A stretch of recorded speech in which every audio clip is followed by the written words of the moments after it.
Et si je vous disais que l'année 2025 n'est pas juste une date de plus sur le calendrier, mais le début d'un événement qui changera tout ce que nous connaissons? Oui, l'apocalypse pourrait bien avoir déjà commencé, et les signes sont partout. Pandémie, guerre, catastrophes naturelles, effondrements économiques, et un sentiment global que quelque chose de bien plus grand est sur le point d'arriver. Mais qu'est-ce que cela signifie pour vous? Et surtout, que devez-vous faire pour survivre lorsque le monde tel que nous le connaissons cessera d'exister?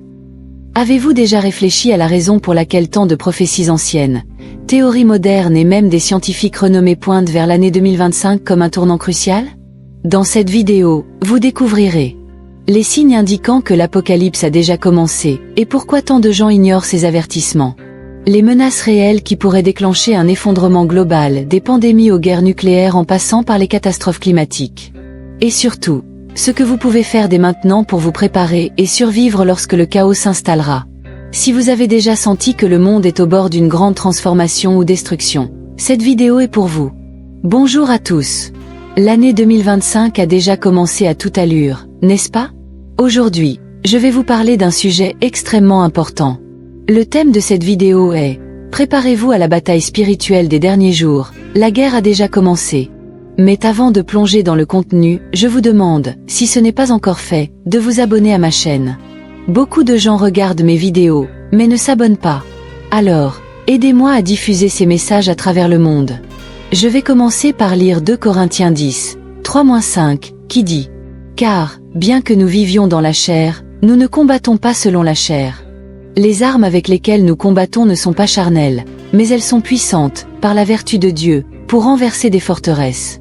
Nous renversons les raisonnements et toute hauteur qui s'élève contre la connaissance de Dieu, et nous amenons toute pensée captive à l'obéissance de Christ. » Ce texte est puissant, car il décrit exactement l'époque que nous vivons. Il commence en disant que nous vivons dans la dimension physique, c'est-à-dire dans notre corps. Le mot marcher ici vient du grec péripathéo, qui signifie vivre habituellement, c'est-à-dire ce que nous faisons normalement. Nous vivons avec de nombreuses tâches quotidiennes dans le monde physique. Nous ne pouvons pas vivre uniquement dans le monde spirituel, mais ce que Paul nous dit, c'est que tout ce que nous faisons se situe dans cette dimension charnelle, dans le monde physique. Nous mangeons, dormons, pensons, tout cela dans le monde physique. Ma vie, votre vie, consiste principalement en cette dimension terrestre. Mais le texte continue en disant que notre véritable guerre n'est pas dans le monde physique. Bien que nous ayons des conflits dans le monde physique, au travail, à la maison, à l'école, leur origine se trouve dans le monde spirituel. C'est pourquoi Paul nous dit, les armes de notre combat ne sont pas charnelles, mais puissantes en Dieu pour détruire des forteresses et annuler les sophismes. Paul continue en disant que, bien que nous soyons dans le monde physique, tout ce qui s'y passe n'a pas son origine dans le monde physique. Si nous voulons gagner cette bataille, qui devient de plus en plus intense, nous devons comprendre que tout commence dans le monde spirituel. Nous ne combattons pas selon la chair. Le mot combattre ici vient du grec stratéomé, qui signifie mener une expédition militaire, diriger des soldats pour la guerre ou la bataille, accomplir un devoir militaire, être en service actif. Nous, en tant que chrétiens, ne sommes pas en réserve, nous sommes en guerre. Même si, pour nous, la guerre n'est pas quelque chose de très présent dans notre quotidien, l'exemple d'Israël est récent. Le 7 octobre 2023, le pays a subi une invasion, et de nombreux soldats en réserve ont dû retourner au service actif. Paul dit exactement cela, nous sommes en guerre. Notre rôle est d'être prêts pour cette bataille spirituelle, avec les bonnes armes et entraînés comme une armée préparée. La métaphore que Paul utilise est celle des soldats romains. Il ne fait aucun doute que les soldats romains étaient les meilleures machines de guerre de leur temps, toujours parmi les plus habiles de l'histoire. Ils avaient des stratégies, des armes puissantes, et au combat rapproché, personne ne les surpassait. Ils étaient des guerriers entraînés, et Paul nous enseigne que, en tant que croyants, nous devons être tout aussi entraînés pour la guerre spirituelle. Nous ne pouvons pas être pris au dépourvu, comme si rien ne se passait. Expliquons ce que Paul nous dit. Tout d'abord, nous sommes en guerre spirituelle. Notre guerre n'est pas dans le monde physique. Bien sûr, nous avons des devoirs et des tâches dans le monde physique, mais l'origine de cette guerre et l'endroit où elle est gagnée se trouve dans le monde spirituel. Paul est clair. Nous sommes l'armée de Dieu et nous devons être prêts à utiliser les armes spirituelles. Imaginez une armée qui ne sait pas utiliser ses armes, comme un soldat sans entraînement. Dans le cas de l'armée romaine, cela serait impensable. Il en va de même pour nous. Si nous ne sommes pas préparés, nous ne serons pas efficaces dans la guerre spirituelle. C'est pourquoi nous devons nous entraîner à utiliser les armes spirituelles de manière instinctive, comme un ceinture noire de jujitsu qui réagit naturellement aux situations. Paul nous enseigne que, bien que les armes humaines, comme notre intelligence ou nos stratégies, puissent être bonnes, elles sont insuffisantes face à Satan et son armée. Nous avons besoin des armes spirituelles. Au verset 4, il dit « Les armes avec lesquelles nous combattons ne sont pas charnelles, mais elles sont puissantes, par la vertu de Dieu, pour renverser des forteresses, en annulant les sophismes. » Le sophisme est un raisonnement logique, mais faux. C'est ainsi que les démons opèrent. Ils créent des récits logiques, mais mensongers. C'est pourquoi tant de gens sont trompés dans le monde. Nous, en tant que lumière du monde, devons exposer les ténèbres et les mensonges du diable. Paul dit que nous avons des armes puissantes, mais ce ne sont pas des armes humaines. Ce sont des armes spirituelles, à la fois offensives et défensives.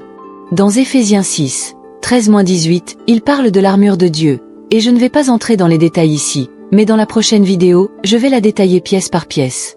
Nous devons connaître ces armes, les utiliser et nous entraîner jusqu'à ce que nous soyons capables de les manier avec dextérité.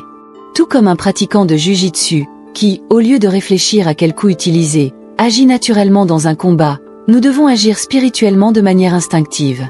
Lorsque l'ennemi nous défie, nous réagissons par la prière, par la parole de Dieu, par les armes de l'esprit. Et comment nous entraînons-nous à utiliser les armes spirituelles? En 2025, ces pratiques doivent faire partie de notre vie. Tout d'abord, lisez la Bible quotidiennement. Ensuite, priez en même temps que vous lisez la parole. La prière nous connecte à Dieu, et la lecture de la Bible nous transforme. Troisièmement, recherchez la compagnie d'autres soldats de Dieu. Une armée n'est pas faite d'un seul soldat, mais d'une équipe. Nous avons besoin d'amis, de compagnons de prière, de gens qui prient avec nous et pour nous, qui partagent nos luttes. Enfin, recherchez l'excellence, au point d'être prêt à utiliser les armes spirituelles à tout moment. Nous devons tous être si bien entraînés dans l'utilisation des armes spirituelles que, face à la bataille, nous sachions les utiliser sans hésitation. Ce combat, qui s'intensifiera dans les derniers jours, sera bien plus intense. Mais Paul nous dit que les armes de notre combat ne sont pas charnelles. Elles sont puissantes en Dieu pour détruire des forteresses, annuler les sophismes et toute hauteur qui s'élève contre la connaissance de Dieu. Les récits du monde, avec leurs mensonges, seront vaincus par la puissance de Dieu. Enfin, Dieu appelle son peuple à utiliser ses armes et à détruire les forteresses de l'ennemi. Je déclare sur votre vie, même si l'ennemi essaie de détruire votre maison, vous serez capable d'utiliser les bonnes armes. Pliez vos genoux, prophétisez sur votre famille, votre mariage, vos enfants. Déclarez que Dieu accomplira une œuvre complète dans votre vie. Les armes spirituelles sont plus puissantes que tout ce que l'ennemi peut faire. Nous ne combattrons pas avec des armes physiques, mais avec des armes spirituelles, qui sont puissantes en Dieu. Dieu lève une armée dans le monde entier, et cette armée ne sera pas vaincue. Elle détruira les forteresses et révélera les mensonges. Je déclare sur vous, vous faites partie de cette armée, et avec les armes spirituelles, vous serez victorieux, car nos armes sont puissantes en Dieu. Amen. Si vous croyez, prenez possession de cette promesse. Et encore une fois, si vous ne vous êtes pas encore abonné à ma chaîne, abonnez-vous, commentez et partagez cette vidéo. Beaucoup de gens ont besoin d'entendre ces révélations. Que Dieu vous bénisse tous. Passez une excellente année au nom de Jésus. C'était la vidéo d'aujourd'hui. Maintenant que vous savez ce qui se passe vraiment et comment vous préparer, je compte sur vous pour continuer à apporter ces contenus qui peuvent faire toute la différence. Si cette vidéo vous a aidé d'une manière ou d'une autre ou vous a fait réfléchir, laissez un like, car cela me motive à apporter plus de contenu comme celui-ci. Et si vous ne faites pas encore partie de notre communauté, abonnez-vous maintenant et activez la cloche pour ne rien manquer car, croyez-moi, les prochaines révélations vont vous surprendre. Maintenant, dites-moi dans les commentaires, quel sujet voulez-vous voir dans la prochaine vidéo? Votre suggestion pourrait être la prochaine grande enquête ici sur la chaîne. Que Dieu vous garde. Prenez soin de vous et préparez-vous. Un grand câlin et à la prochaine vidéo.